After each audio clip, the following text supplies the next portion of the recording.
Hey everybody, it's Lon.TV, and we're taking a look today at the Owl Cam. This is a dashboard camera for your vehicle that will monitor, of course, everything that's going on the road, but it also has the ability to work like a security camera for your car. So if people try to break into your car, or maybe somebody nudges it in the parking lot, you'll get a notification along with a recording of what is going on. And because it connects up to an LTE network, you can get those notifications pretty much anywhere it can get a signal. So it works without the need for Wi-Fi.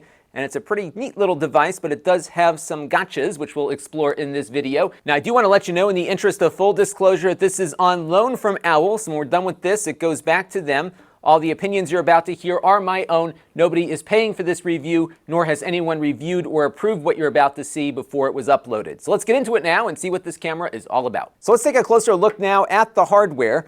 This camera costs $349 as you see it. They do occasionally have promotions where you might get a little bit shaved off that price, but that is what it costs to get in the door. That includes the hardware, of course, but it also gives you a year of their service, the monitoring service I mentioned earlier that works over LTE networks. You can choose not to renew that service at the end of the first year, but you'll lose all the notifications, so a lot of the value of the camera kind of goes away if you don't keep paying the annual fee, which is $99. And there are some limitations as to what that fee gets you as well, so we'll be exploring that a little bit further in the review here. Now, what's unique about the camera is how it attaches to your vehicle.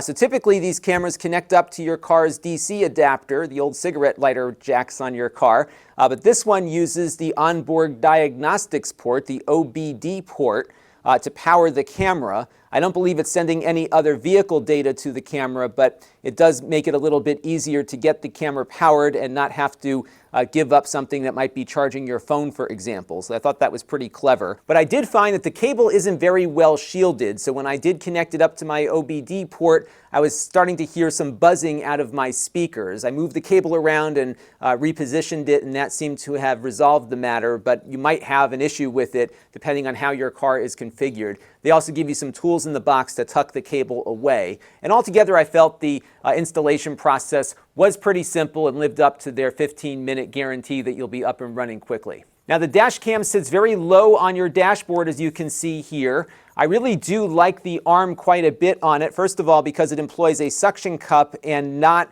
a piece of two-sided tape like a lot of these dashboard cameras often have you use. And on top of that, they have an arm to it, so you can get it positioned and stabilized pretty well. And this is removable, so you can find the right length of arm that works for your car. So in my vehicle, I use this longer one just because I have a very steep slanted windshield, but you may find yourself using the shorter one in your particular setup, and you can, of course, try different ones to get the right fit. And then the camera itself will attach to the arm with a magnet. It's a pretty strong magnet, and it's really not going to give itself up very easily here. And then you can give it a good amount of force to pull it off and take the camera with you. So you don't have to take the entire mechanism down to take the camera out of the car. You can just pop it off like this and then pop it back on when you want to get back in the vehicle and be on your way again.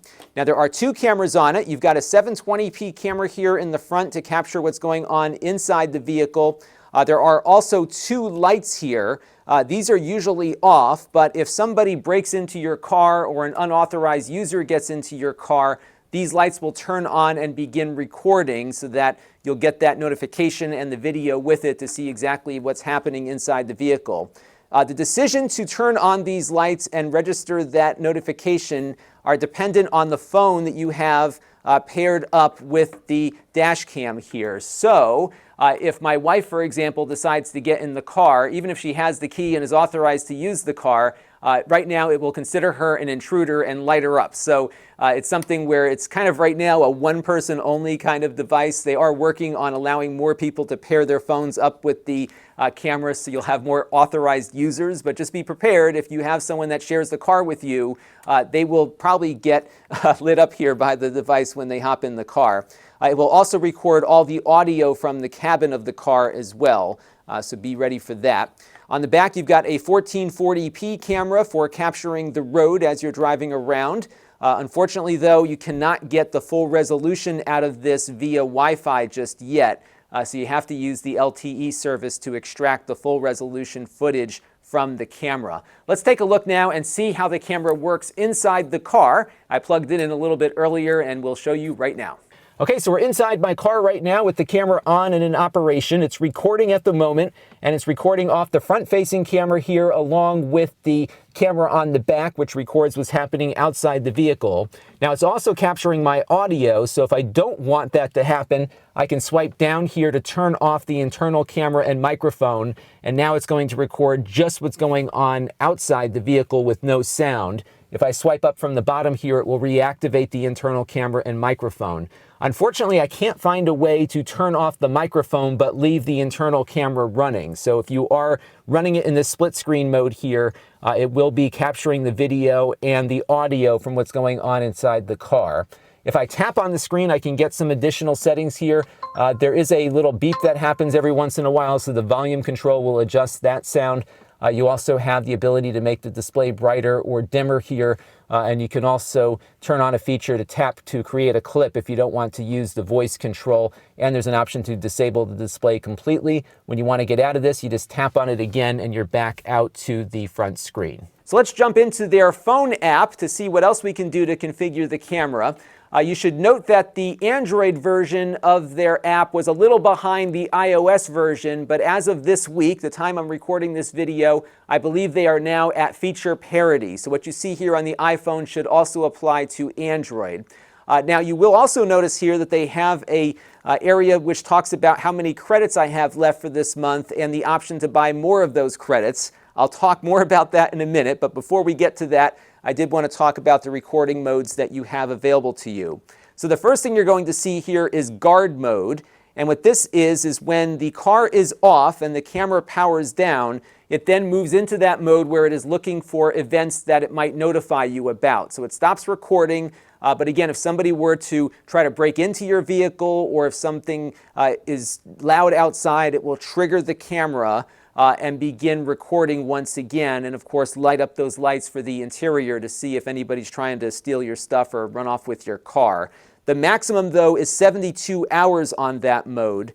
And one of the things that frustrated me about the camera is that I have no battery indicator in here to know exactly how much time I'm going to get. So they say that when it's in guard mode, it'll use about 2% of a good battery per day if it's not getting triggered. So I suspect they could go longer with this. But right now, at the time I'm recording this, it's limited to 72 hours. So it's probably good for parking your car overnight, but it won't be good for leaving it at the airport for a week or something like that. Now, loop recording is how much it stores on its internal storage. There's no SD card on this. It uses only its internal storage.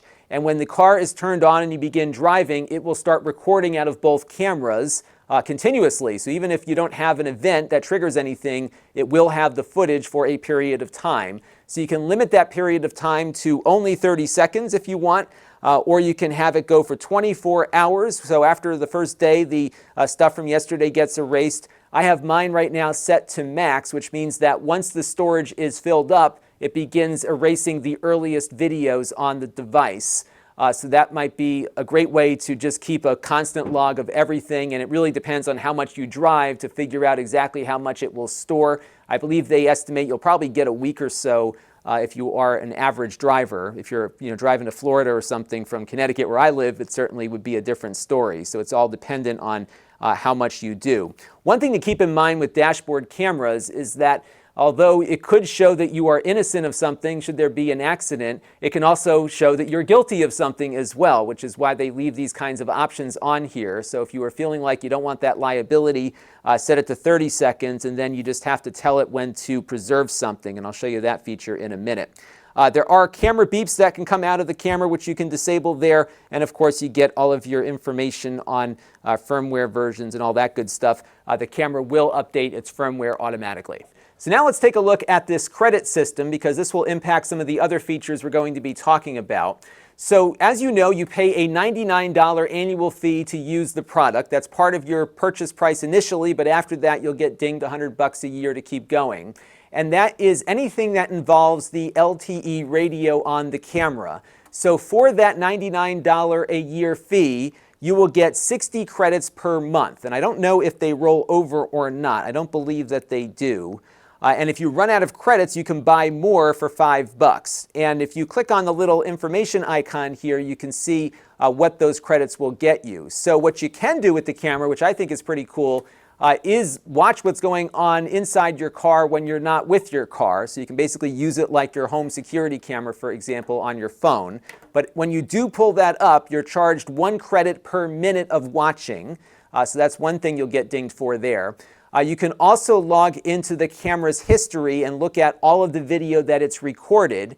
And if you do that over the LTE service, then you will be charged a credit per minute for looking back in your prior footage, and even the exporting of the footage will count against that. So there's an alternative that's free. You can actually connect to the camera via Wi-Fi, which I'll show you in a minute. But remember, the camera only works in your car, so you have to be sitting in your car to pull all this footage out, and there'll be another limitation I'll talk about in a second. The third thing that they'll get you for is when you do what's called an OK Presto event. And what happens with that is that if something were to take place in front of you, like maybe some crazy driver, and you don't want that piece of footage to get lost, you can scream out to the camera, "OK Presto." It will then take the last 20 seconds that it recorded and send it up to the cloud for you for safekeeping. And what's kind of cool about this feature is that you can also utter a description of what just happened, which will then get recognized as text. And then labeled properly on the video after it goes up. So I thought that was pretty cool. So basically it'll record everything 20 seconds before you said OK Presto and preserve it. But when you do that, you get dinged for a credit every time. Now, to access the camera, whether it's for a live view or recordings, you go over to this car cam option here at the bottom. Now you'll notice my camera is currently offline, even though I have put it back in my vehicle. And the reason it's offline is that I have very lousy AT&T reception where I live. In fact, my entire neighborhood is an AT&T dead zone for the most part, and coverage around town isn't all that great either. So if you don't have good AT&T service where you plan to park your car most of the time, this is probably not going to be the product for you, because whenever my car is in the garage or even in the driveway, it is not able to actually communicate with the server up there, and therefore I'm not going to get any notifications at all. But if I did have service, what I can do is click on the right-hand side of the device here to have a look at the history or get the live view. Now, there's also an option here for History Direct Connect, and I don't think this is going to work because my car is kind of far away from me in the basement here, but let's try it out. Now, what will happen here is that this will initiate a direct Wi-Fi connection to the camera, which appears to maybe be working at the moment here. We'll see. And yeah, I'm just out of range here. But if I was sitting in my car, I could directly connect up to the camera that way. And I did shoot some footage a little bit earlier of me doing that. So you can scrub through all the footage. It will label where there was an incident, perhaps, hopefully not, but maybe if somebody hit your car, it would have recorded that as an incident, and you'd have that clearly marked on your history there. So you can maybe pull out maybe additional footage before or after that event. It will also keep track of all of the times you said OK Presto, so those events will be locked in there. And then anytime it gets notified during the guard mode, it will also give you those indicators too. So even if you don't have the service, you can connect via Wi-Fi and look at all of those notifications and events after the fact. So even if you don't have the service, you still have some degree of marking footage on the history. But it doesn't give you any other data, so you can't get speed or location, nor can you synchronize up the front-facing camera in the same window. Now, you also have the ability to export footage. You can export a minute of footage or 5 minutes of footage, but not everything. But here's the biggest issue with this product. You cannot extract 1440p video out of it unless you agree to continue paying them year to year.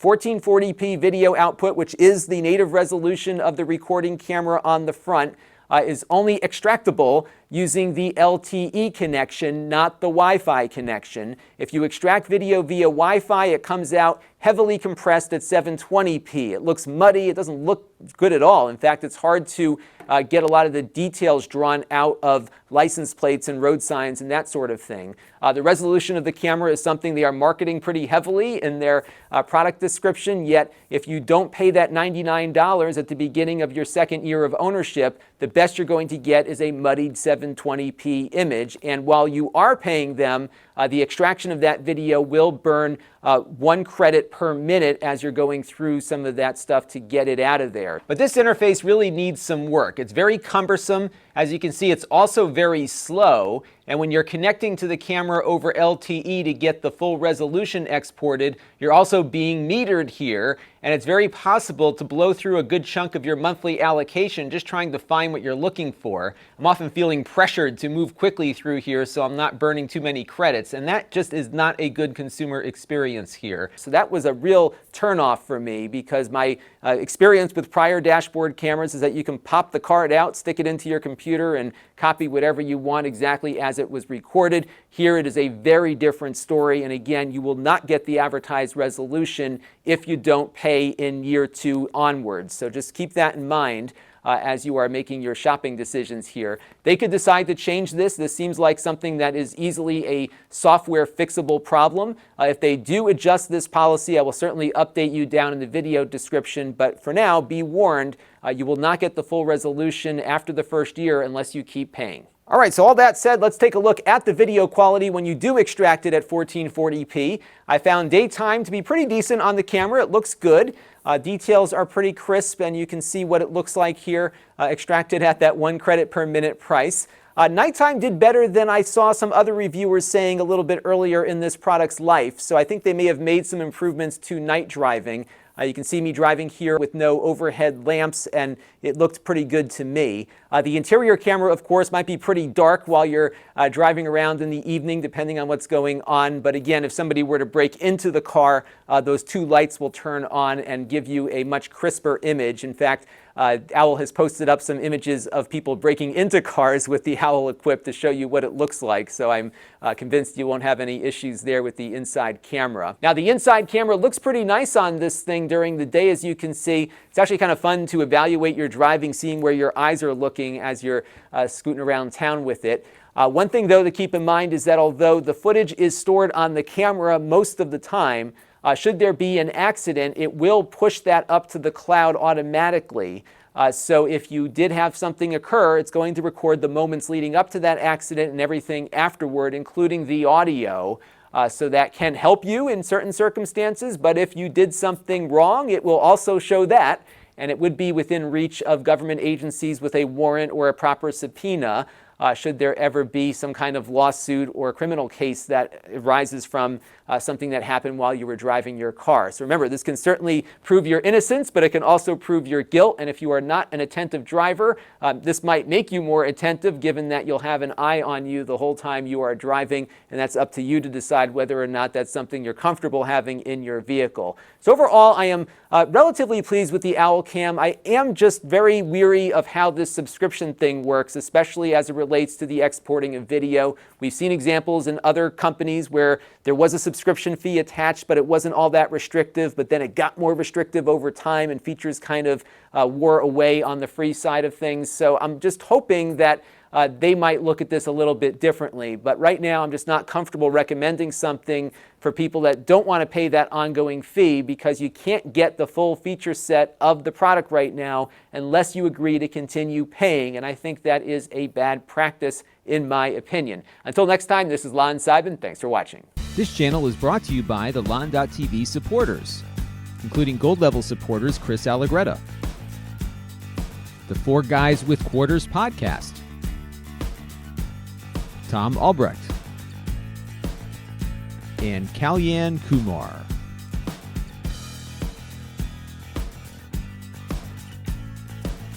If you want to help the channel, you can by contributing as little as $1 a month.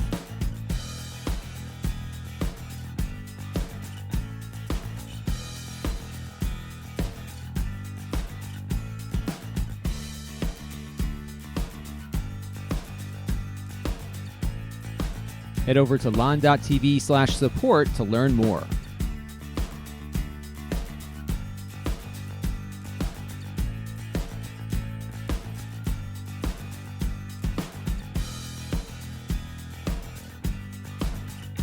And don't forget to subscribe. Visit lon.tv/s.